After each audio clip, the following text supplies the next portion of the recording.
Bismillahirrahmanirrahim. Assalamualaikum warahmatullahi wabarakatuh.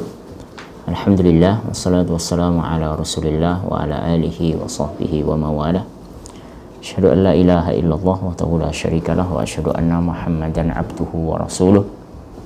Ballagha risalah wa addal amanah wa nasahal ummah walladzi jahada fillahi haqqa jihadil alimul hakim. Allahumma alimna ma yanfa'una wa anfa'na bima 'allamtana. Allahumma inna nas'aluka fahman nabiyyin wa hifdzal mursalin wa ta'ata malaikatikal muqarrabin. Hari ini kita berada di sebuah fase kehidupan di mana kaum muslimin disebut oleh Rasulullah SAW sejak beliau di abad pertama. Rasulullah SAW menyebut dengan fase kaum muslimin akan mengalami 4 atau 5 fase kehidupan. Dalam sepanjang sejarah kaum muslimin, kita oleh Rasulullah SAW disebut dengan istilah mulkan a'dhan, kerajaan yang menggigit. Di sini kita berada pada fase di mana kaum muslimin berada pada zaman terburuk. Zaman ketika tidak ada kekuatan kaum muslimin di mata musuh-musuh mereka. Takunu fikum nubuwah masya Allah antakun summa yarfa'uha idha sya'a yarfa'aha summa takunu khilafa ala minhajin nubuwah masya Allah antakun summa yarfa'u idha sya'a yarfa'aha summa takunu mulkan jabariyan masya Allah antakun summa yarfa'u idha sya'a yarfa'aha summa takunu mulkan a'dhan summa yarfa'uha idha sya'a yarfa'aha summa takunu khilafah ala minhaji nubuwah. Disinilah Rasulullah SAW menyebutkan bahwa masa yang keempat, ya, setelah masa nubuwah kemudian masa khilafah, kemudian ada masa yang ketiga mulkan jabarian, setelah itu mulkan a'dhan. Disinilah kita hidup. Para ulama sepakat mulkan a'dhan, kerajaan yang menggigit, di mana kaum muslimin tidak punya kepemimpinan dunia, sehingga kaum muslimin menjadi, kata Rasulullah SAW, wutha'un ka wutha'is sail. Mereka seperti buih di lautan yang tidak punya kekuatan, diombang-ambingkan oleh seluruh gelombang. Dan Rasulullah SAW menyebut dengan istilah mulkan a'dhan. Tapi setelah kita analisa dari hadis Rasulullah SAW yang Rasulullah sebutkan, nanti setelah masa kita ini,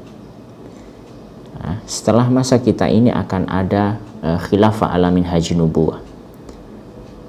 Setelah ini akan ada kekhilafahan di bawah satu kepemimpinan. Bumi ini dipimpin oleh satu kepemimpinan kaum muslimin.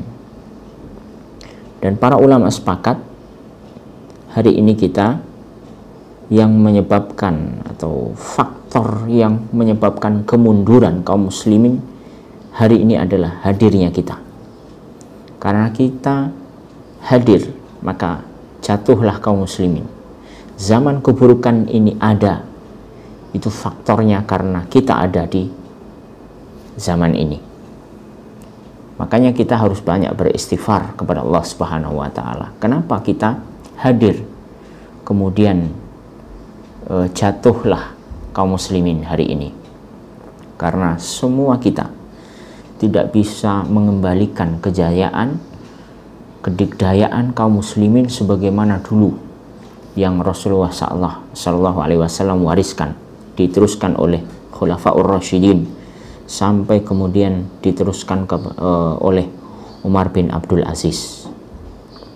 Semua kaum muslimin semuanya di dalam keadilan dan kesejahteraan, di mana Khalifah Umar menggendong gandum dari Baitul Mal untuk dibagikan kepada kaum muslimin dan mereka mengatakan, kafana ya Umar, kami tidak butuh wahai Umar, bahkan kami semuanya hendak membawa harta-harta kami untuk ditunaikan zakatnya. Semua kaum muslimin tidak ada yang kelaparan, tidak ada yang butuh menerima zakat. Inilah gambaran bagaimana kebesaran kaum muslimin, di mana kaum muslimin dengan kebesarannya mampu menguasai 2/3 bumi hari itu, terbentang dari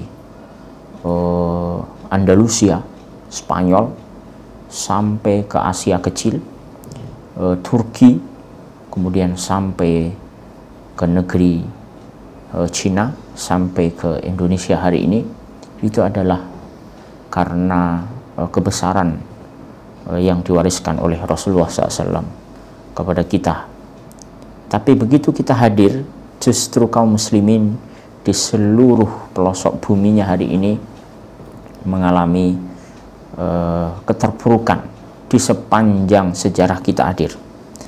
Maka di sini kita banyak beristighfar kepada Allah Subhanahu wa taala. Bumi yang telah diwariskan kepada kita hari ini justru kita tidak mampu untuk mengelola.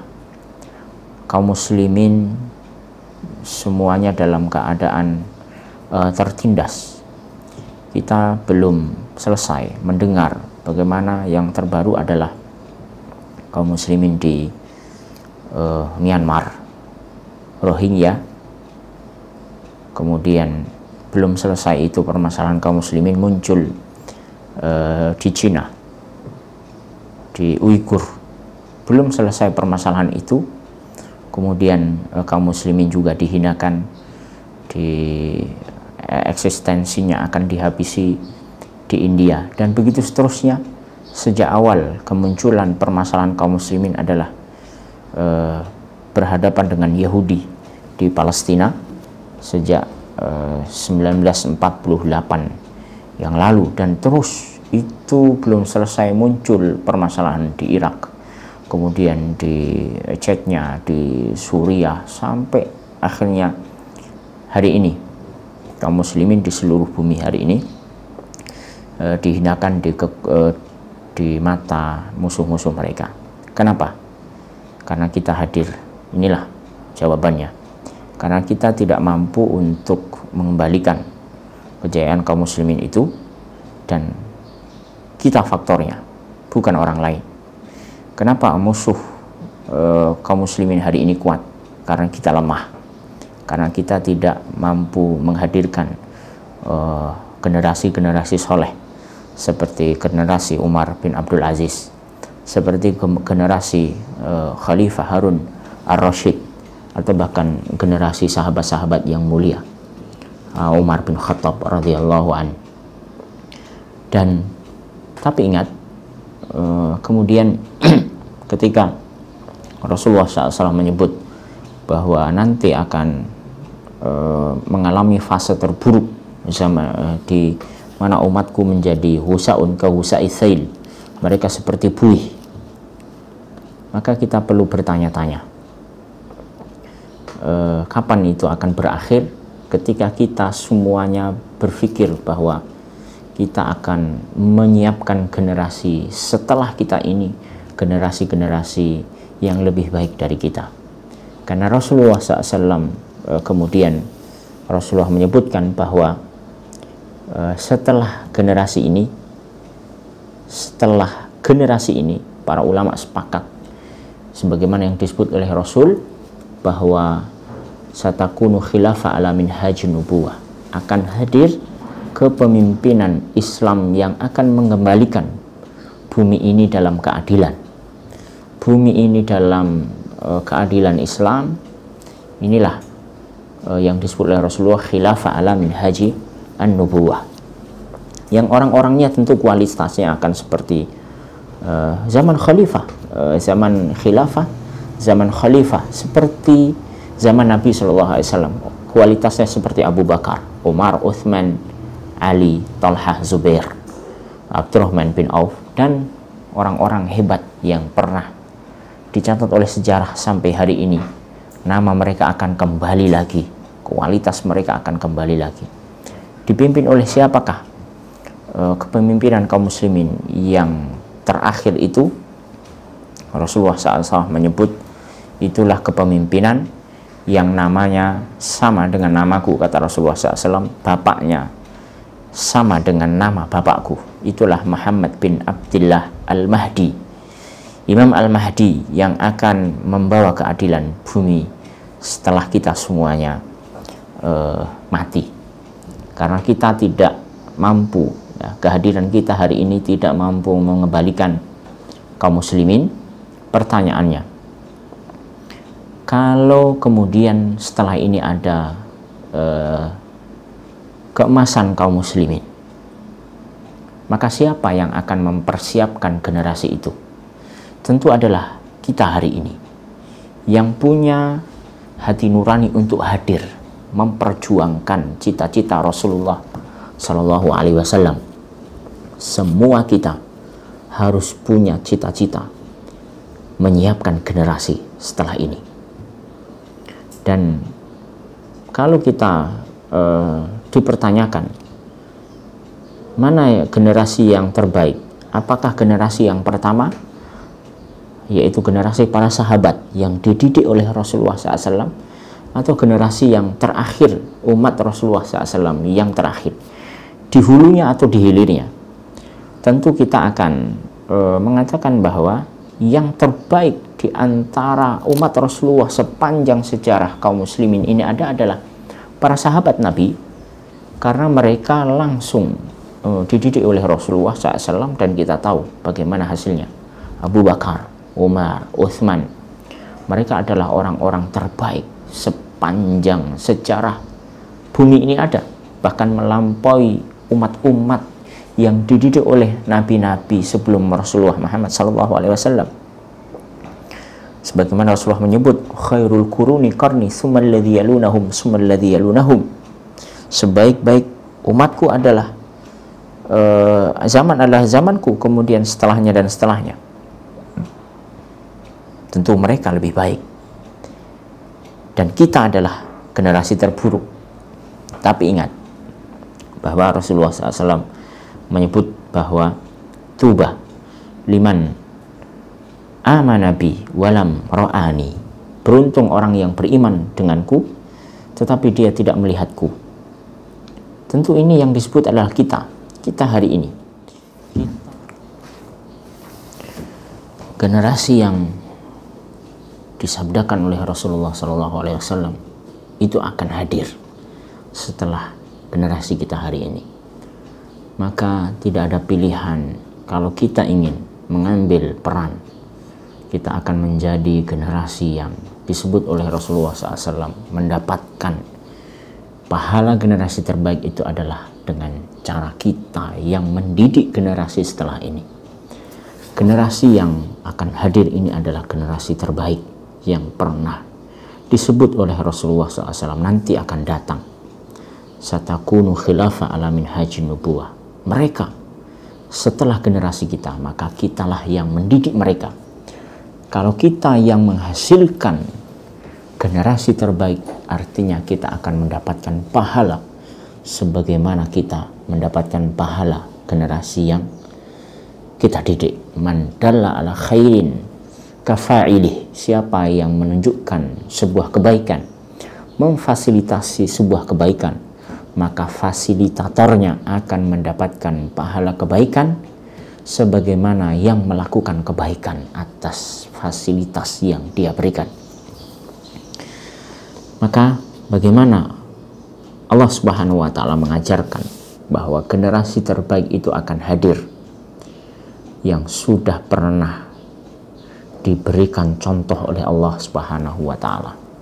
Dulu Rasulullah SAW datang sendirian, datang di mana zaman itu adalah zaman terburuk sepanjang bumi ini ada, sampai Allah Quran menyebut dengan zaman jahiliyah, wala tabarrujna tabarrujal jahiliyatil ula. Kalau zaman jahiliyah, zaman yang mereka tidak kenal baca tulis, mereka membaca, tidak bisa. Hari ini lebih baik daripada zaman ketika Rasulullah SAW diutus, yang zaman itu disebut dengan zaman ummi. Huwallazi, itulah Rasulullah, dia sendirian tapi membawa konsep yang diajarkan oleh Allah Subhanahu wa taala. Huwallazi ba'atha fil ummiyina rasulan minhum yatlu alaihim. Bagaimana konsepnya? Tidak ada konsep yang lain kecuali konsep itu sudah dijelaskan, sudah diberikan panduannya. Quran, Islam, inilah panduannya. Maka mendidik generasi tidak ada jalan lain kecuali hanya Quran.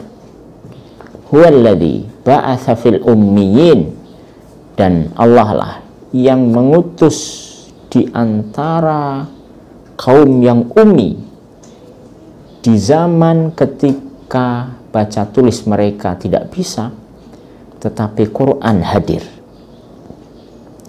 Yatlu alaihim, dibacakan kepada mereka ayatihi, ayat-ayat Allah, wa yuzakkihim. Dan hari ini kita sudah menjadi sebuah kabar gembira bagi kita tentu, bahwa kaum muslimin kembali berbondong-bondong belajar Quran. Mereka berbondong-bondong bukan hanya belajar, tapi mereka hijrah. Hijrah bagaimana kajian-kajian di majelis-majelis ilmu, di masjid, majelis-majelis ta'lim hari ini ramai. Bagaimana media sosial, bagaimana semua ini dipenuhi di internet, di apapun fasilitas, apapun media yang bisa dimanfaatkan untuk mengajarkan orang kepada Islam hari ini merupakan suatu kebanggaan. Tentu menggembirakan, kabar ini akan segera hadir. Kabar gembira bagaimana generasi terbaik itu hadir ketika mereka dididik, yatlu alaihim ayatihi. Mereka dididik dengan ayat-ayat Allah. Mereka bukan hanya membaca, tapi mereka menghafal. Mereka belajar hukumnya. Mereka dalami kandungannya sehingga menjadi wa yuzakkihim, menjadi tazkiyah atas dosa-dosa, menjadi sebuah pembersihan diri, pembersihan generasi, pembersihan segala penyimpangan. Wa yuzakkihim, menjadi tazkiyah. Wa yu'allimuhumul kitab, mereka diajarkan kitab, wal hikmah, sampai ayat-ayat Quran, sampai sabda-sabda Rasulullah SAW menjadi hikmah, bukan hanya sekedar diajarkan, tapi ini menjadi darah daging, menjadi perilaku yang semuanya lahir dari Quran. Maka nanti kita akan lihat bagaimana generasi terbaik itu hadir dari segala bidang, apapun ilmu yang mereka pelajari. Al-Quran nilai-nilainya hadir. Katakanlah Ibnu Sina, beliau adalah dokter di masa di mana kaum muslimin hari itu berjaya.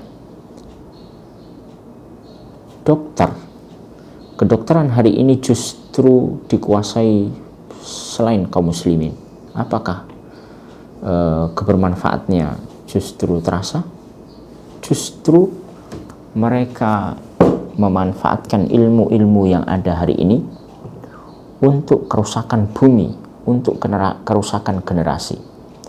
Bagaimana virus hari ini hadir itu karena kerusaknya akhlak yang melenceng jauh dari Quran. Kalau kaum muslimin ini tidak menguasai zaman hari ini, maka kerusakanlah yang akan terjadi.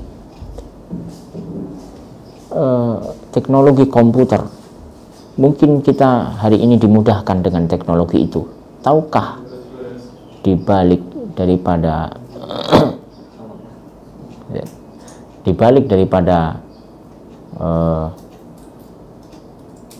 teknologi itu adalah kerusakan? Bagaimana virus dibuat, bagaimana semua ini adalah kerusakan. Pertanian, bagaimana tanah ini dirusak dengan berdalih bahwa itu adalah pupuk, dan semua adalah kerusakan. Di dunia kedokteran muncul berbagai macam penyakit. Kenapa?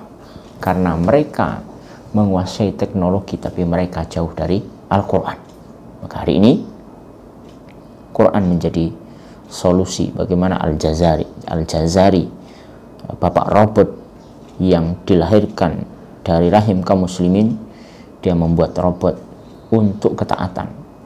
Robot di masa Al-Jazari fungsinya adalah bagaimana khalifah ini dimudahkan untuk mengambil air wudhu dan menyiapkan anduk untuk khalifah.